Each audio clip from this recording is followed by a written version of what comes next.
The wind off the Southern Ocean did not blow. It struck. It carried the smell of sulfur and pulverized ice. I stood on the black basalt of Niroisa, a shelf of volcanic rock that had not existed 10 years prior. At 54 degrees, 25 minutes south, 3 degrees, 22 minutes east, Bouvet Island is a glacier capped by a caldera, plunging straight into the sea. It is the most isolated point of land on Earth. There are no trees, no natural harbors, no shipping lanes. Yet, resting in a shallow meltwater lagoon 50 yards from the surf, half buried in volcanic grit, was a wooden lifeboat. A pair of oars lay crossed over its thwarts. A copper buoyancy tank gleamed dull beneath the frost. There were no footprints. To understand the anomaly of the wooden boat, one must first understand the coordinates. Bouvet Island sits at 54 degrees, 25 minutes south latitude, and 3 degrees, 22 minutes east longitude. It is a speck of volcanic rock and glacial ice in the South Atlantic, roughly 1,000 miles north of the Antarctic mainland, and 1,400 miles southwest of the Cape of Good Hope. It is universally classified as the most remote uninhabited island on the globe. A circle drawn with a radius of 1,000 miles around Bouvet encompasses nothing but deep, freezing water. The island itself offers no welcome. It is roughly 5 miles long and 3 miles wide. 93% of its surface is smothered beneath a permanent ice cap. The coastline consists almost entirely of sheer basalt cliffs rising hundreds of feet straight out of the violent Southern Ocean. There are no beaches. There are no natural anchorages. The weather is governed by the roaring 40s and the furious 50s, characterized by persistent gale-force winds, heavy cloud cover, and frequent blizzards.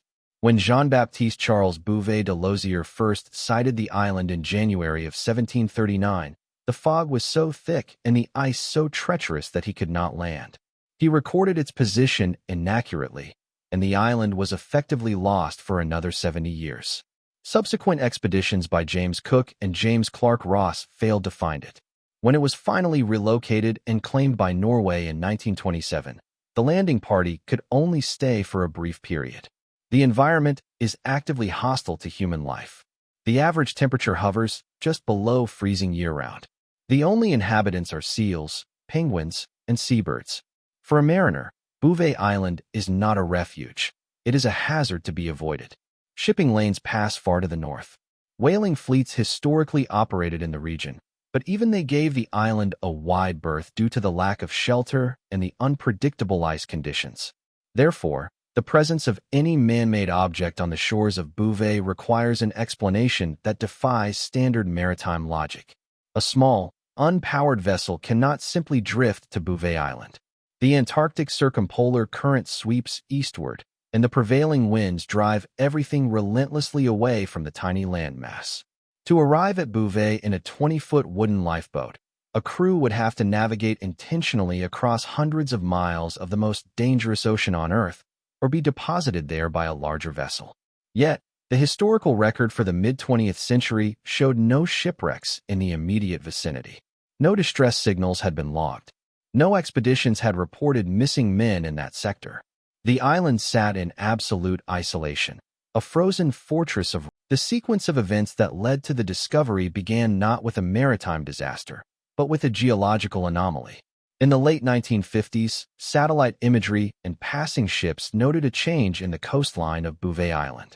On the western edge, a new shelf of land had appeared. It was a low terrace of volcanic debris, roughly a mile long and a quarter-mile wide, jutting out from the base of the sheer ice cliffs. Geologists later determined it was the result of a massive landslide or a localized volcanic eruption that occurred sometime between 1955 and 1958. The Norwegians named this new landmass Niroisa.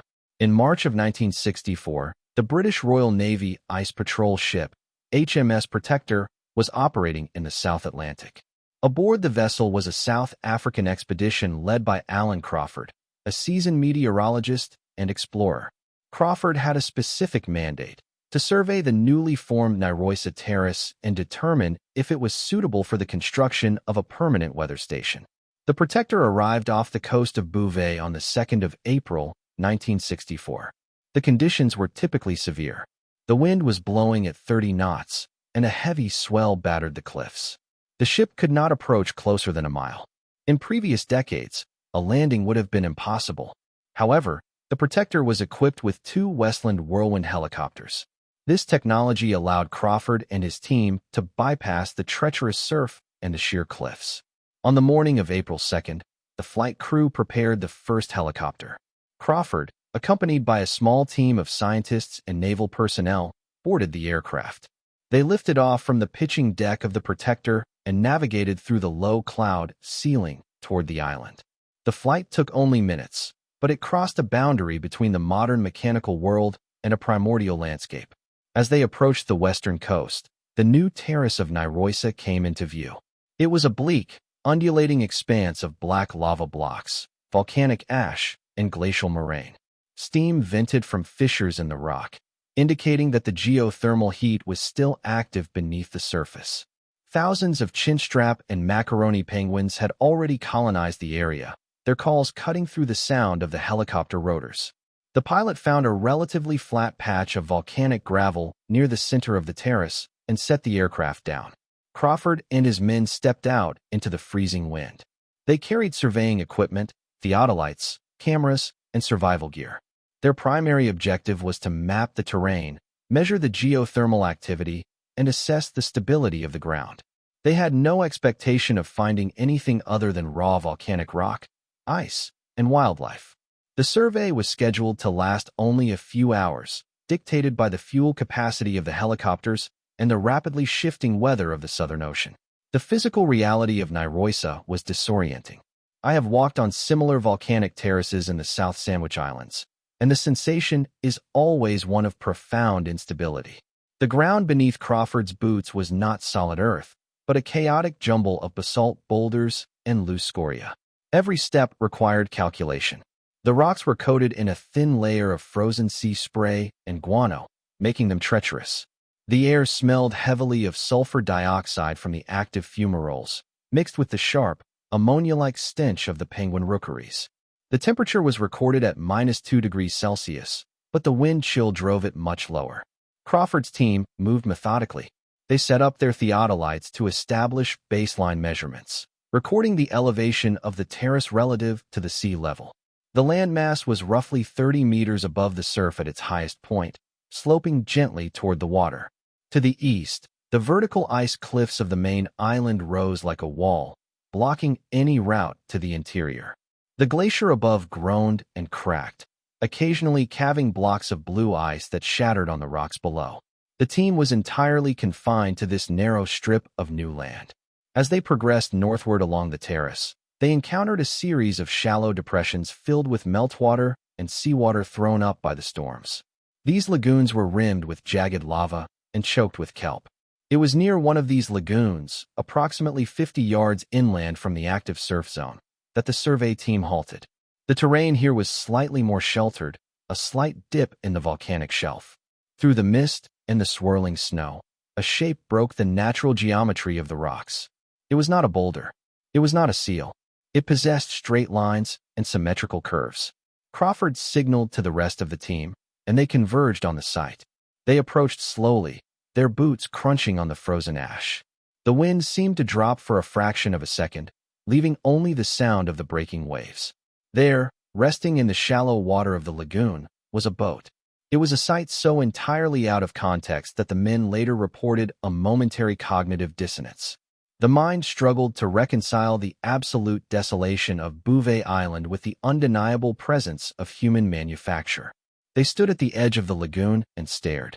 The vessel was half submerged, its keel resting on the rocky bottom, its gunnels exposed to the freezing air. It was not a modern inflatable raft or a metal life pod. It was a traditional wooden boat, built for oars and open water.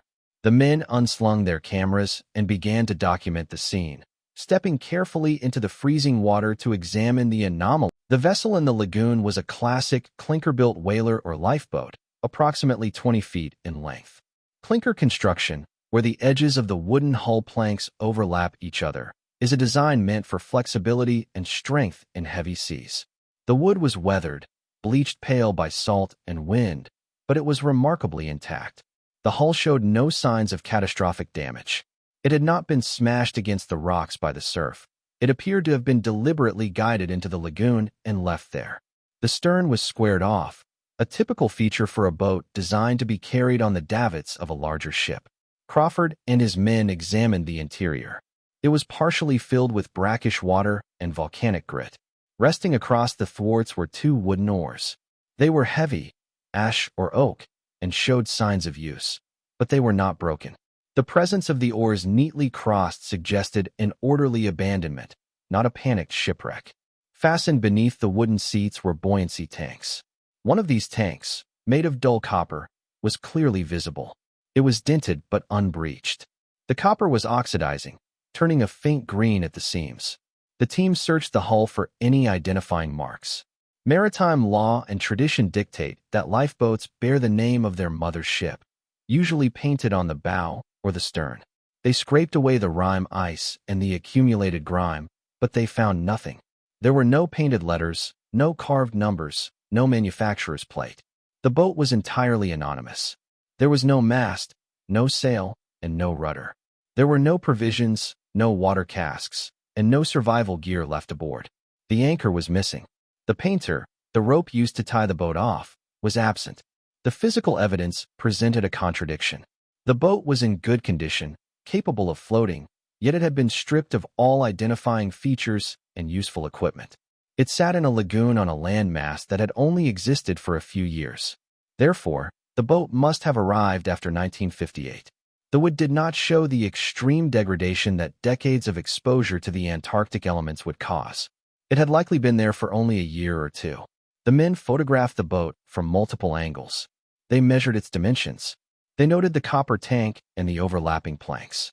They did not attempt to move it. The weight of the waterlogged wood and the lack of proper equipment made salvage impossible. The boat was simply a static object, an artifact deposited in a landscape of ice and stone. Crawford recorded the exact coordinates of the lagoon in his field notebook. The boat was a silent witness. The immediate implication of a lifeboat is the existence of a crew.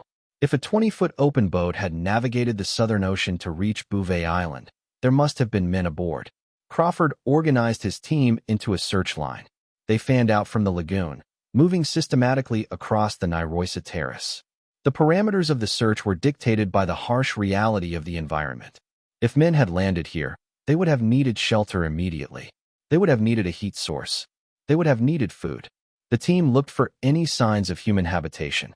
They checked the lee side of the larger basalt boulders for temporary windbreaks. They examined the ground for fire rings, discarded ration tins, or torn canvas. They walked the perimeter of the penguin rookeries, looking for signs that the birds had been harvested for meat or blubber. The search lasted for over an hour.